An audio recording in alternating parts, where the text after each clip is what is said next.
Hi guys, welcome to another episode of Learn where we discuss interesting concepts and topics.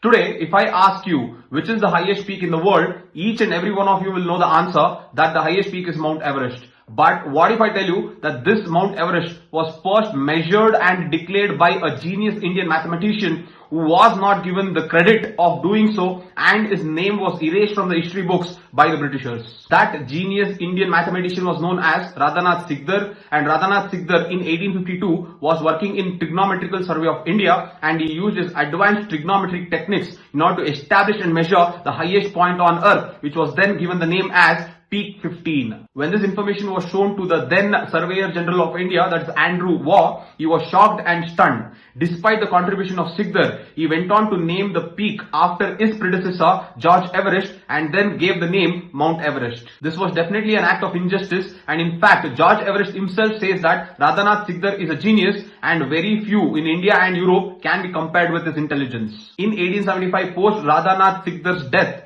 the British will go one step ahead and try to erase any type of acknowledgement about Radhanath Sikdar in their official documents of the survey manual. Many historians call this act as the robbery of the dead. For far too long we have called the highest peak in the world as Mount Everest, which is a name imposed by the British, erasing the genius of the Indian mind. So please tell me in the comment section, should we as Indians reclaim the glory that was stolen and rename the highest peak in the world as Mount Sikdar in the name of its true discoverer? Because restoring its name is less about nostalgia and more about reclaiming truth. I hope it was interesting guys. I'll see you again. Bye.